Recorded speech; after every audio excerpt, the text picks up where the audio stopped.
ডাকসু নির্বাচনে ছাত্র দলের সভাপতি প্যানেল ঘোষণা করছেন, আমরা সরাসরি যাচ্ছি সেখানে। বিশ্ববিদ্যালয় সহ দেশের সকল শিক্ষাঙ্গনে বাংলাদেশ জাতীয়তাবাদী ছাত্রদল ছিল সবচাইতে নির্যাতিত ও নিপীড়িত ছাত্র সংগঠন। কিন্তু পরিবর্তিত প্রেক্ষাপটে দেশের সর্বোচ্চ বিদ্যাপীঠের মাটিতে বাংলাদেশ জাতীয়তাবাদী ছাত্রদল বিগত 1 বছরে দখলদারিত্ব ও পেশিশক্তির রাজনীতিকে পুরোপুরি বর্জন করে ইতিবাচক দ্বারা শান্তিপূর্ণ শিক্ষার্থী বান্ধব ও সহাবস্থানের রাজনীতির চর্চা করে যাচ্ছে। আসন্ন বহুল প্রত্যাশিত ডাকসু নির্বাচনে গণতন্ত্র, বহুমত ও মতাদর্শের পারস্পরিক সহাবস্থান, মত প্রকাশের স্বাধীনতা, মানসম্মত উচ্চশিক্ষা, হলগুলোতে মানসম্মত আবাসন ও খাবার, শিক্ষার্থী বান্ধব ছাত্র রাজনীতি, উন্নত সাংস্কৃতিক ও বুদ্ধিবৃত্তিক চর্চা, বৈচিত্র্যময় ও নিরাপদ ক্যাম্পাস বিনির্মাণের লক্ষ্যে দেশের বৃহত্তম ছাত্র সংগঠন বাংলাদেশ জাতীয়তাবাদী ছাত্রদল সমর্থিত প্যানেল আমি ঘোষণা করছি। আমরা প্রথমেই ডাকসুর সহসভাপতি হিসাবে ছাত্রদল মোহাম্মদ আবিদুল ইসলাম খানকে মনোনীত করেছে। সেই সাথে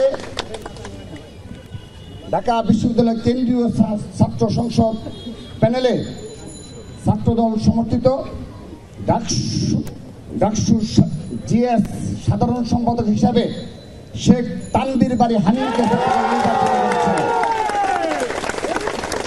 সহকারী সাধারণ সম্পাদক এজিএস পদে তানভীর আল হাদি মায়েতকে মনোনীত করেছে।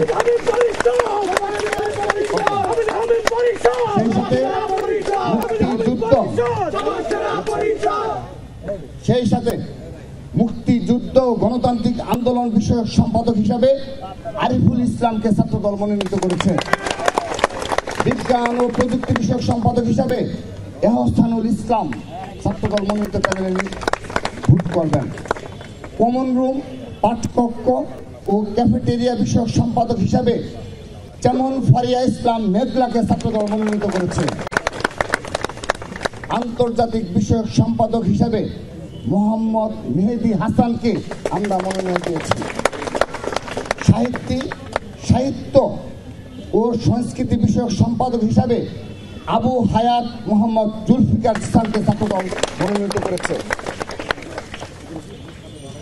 আমরা সেই সাথে একটি বিষয় স্মরণ করে দিতে চাই, গবেষণা ও প্রকাশনা বিষয়ক সম্পাদক হিসাবে 2024-এর 15 জুলাইয়ে আহত ঢাকা বিশ্ববিদ্যালয়ের শিক্ষার্থী সানজিদা আহমেদ তন্নির সম্মানে আমরা ছাত্রদলের পক্ষ থেকে গবেষণা ও প্রকাশনা বিষয়ক সম্পাদক পদে পদটি শূন্য রেখে আমরা পূর্ণভাবে সানজিদা আহমেদ তন্নির সমর্থন ঘোষণা করছি। এতে আমরা জুলাই আগস্টের যে আমাদের স্পিরিট এবং চেতনা রয়েছে, সেই ছাত্রদল সেই চেতনাকে ধারণ করে এবং তা সত্যিকার বাস্তবে রূপান্তর করে আমরা ক্রীড়া বিষয়ক সম্পাদক হিসাবে চিমা চাকমাকে মনোনয়ন করছি। ছাত্র পরিবহন বিষয়ক সম্পাদক হিসাবে মোহাম্মদ সাইফুল্লাহ সাইফকে মনোনয়ন করেছে। সমাজ সেবা সম্পাদক হিসাবে সৈয়দ ইমাম হাসান অনিককে ছাত্রদল মনোনয়ন ঘোষণা করল। কেরিয়ার উন্নয়ন বিষয়ক সম্পাদক হিসাবে আমরা মোহাম্মদ আর কানুল ইসলাম রূপককে ছাত্রদলের পক্ষ থেকে মনোনীত করেছি। স্বাস্থ্য পরিবেশ বিষয়ক সম্পাদক হিসাবে ছাত্রদলের পক্ষ থেকে আনোয়ার হুসাইনকে মনোনীত করেছি। মানবাধিকার ও আইন বিষয়ক সম্পাদক হিসাবে মেহেদি হাসান মুন্নাকে ছাত্রদল মনোনীত করেছে। সেই সাথে সদস্য হিসেবে আমরা যাদেরকে মনোনীত করেছি তাদের নাম আমি এক এক করে বলছি। 1 নম্বর মোহাম্মদ জারিফ রহমান, মাহমুদুল হাসান, নাহিদ হাসান, মোহাম্মদ হাসিবুর রহমান সাকিব, মোহাম্মদ শামীম রানা, ইয়াসিন আরাফাত আলী, মুনিম হাসান ওরুফ, অঞ্জন রায়, সোয়াইব ইসলাম অমি, মেহেরুন্নেসা কেয়া, ইবনু আহমেদ, শামসুল হক আনান, নিত্যানন্দ পাল। এই হলো আমাদের ডাকসু প্যানেল। সেই সাথে